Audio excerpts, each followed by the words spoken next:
What's up, Zookeepers? Welcome back to episode 2 of Throwback Thursday. I told y'all I was going to keep this series going. Y'all showed me that on the last video that y'all really like it. So, like I told y'all before on Old School Sundays, this one's going to be short and quick. Atari Jaguar. This was Atari last console, but they just recently did a remake a year ago. But this is Atari next to last console. This was a 64-bit console. Whether it's a true 64-bit or not, I'm not here to dispute that. But this is Atari next to last console that was introduced into the market. As you can see, I have the Atari Jaguar with the box, which is iconic with the eyes, and then I got the Atari Jaguar CD. Same thing with the eyes, very iconic. Now, some people say Jaguar, Atari Jaguar. I'm from the South, as y'all can tell, so I'm gonna say Atari Jaguar. This is my entire collection. I have two Jaguars because the Jaguar CD, as well as the Sega CD Model 1, as well as the TurboGrafx CD detachable unit, was notorious for failing. So my idea is if I can keep this system on at all times, I can preserve its life, and that's what I have done.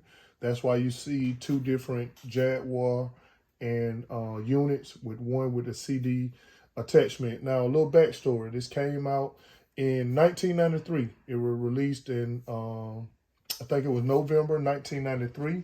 And it lasted only 3 years, you guys. It only lasted to 96. The Jaguar released the CD in 95. Um, this was expensive. Like I said, it was a 64-bit system. As you can see on the boxes, they display their 64 symbol bit system.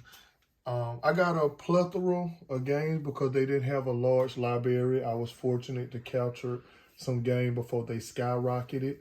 Some of the highlights on the Jaguar system is Tempest, one of the best games, one of the best ways you could play Tempest. Everybody sought out the highly coveted game. Alien versus Predator, that's their flagship. Only console that Alien versus Predator was out on, and they really desperately need a remake of this game. They have made a movie, and they haven't remade this game for whatever reason. I don't know why. You have Checkered Flag, which is a clone of VR racing for Sega. You have Pitfall, which is a Atari classic. They redid it. You have Wolfenstein 3D. Everybody know Wolfenstein for the PC, and Doom and Duke is all the same thing.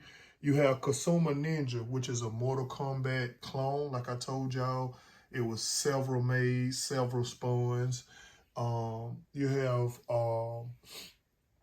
Ultra Vortec. I don't know a lot about it. It's a fighter. And then I got another copy of Wolfenstein.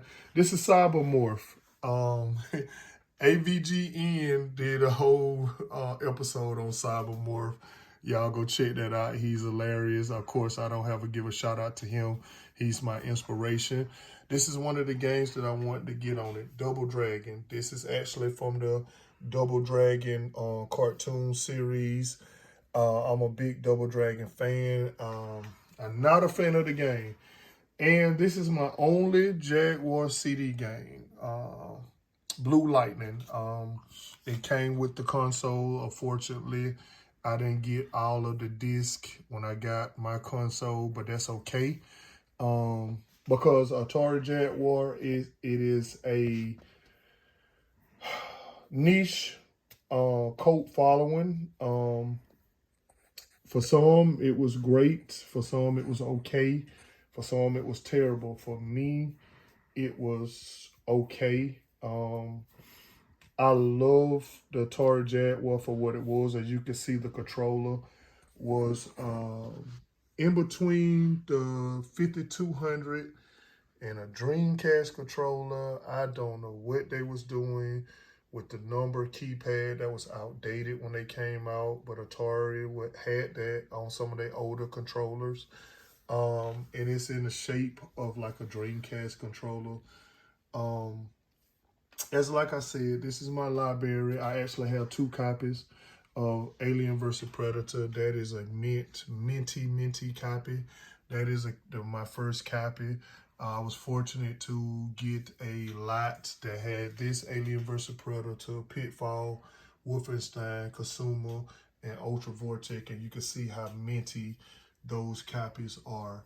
But it's really nothing more to say about it.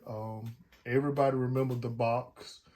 The Atari Jaguar box with the eyes was very iconic. It displayed in the living room. It used to scare my daughter at night because she said the eyes was glowing and looking at her.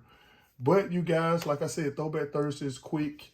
It's just a look into a retro system. Another thing that it was real expensive when it came out.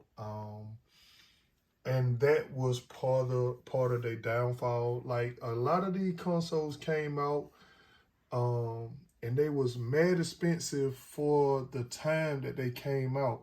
Like I ain't even talking about the Jaguar CD. I'm just talking about the Jaguar itself.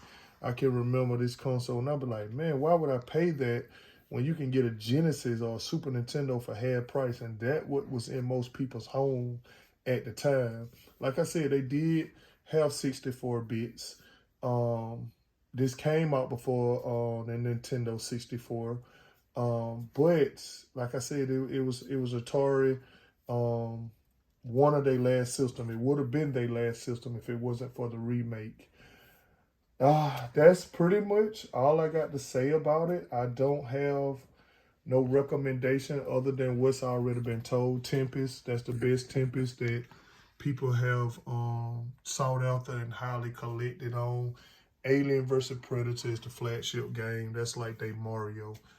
Other than that, you guys, that's it. I don't have a lot of Jaguar CD games. This is my only one. And my CD unit actually works. I'm very delicate when it comes to that thing because I don't want it to mess up again. Check out AVGN. He said he bought 2 of them and tried to get them to work, and they didn't work. It's a hilarious episode.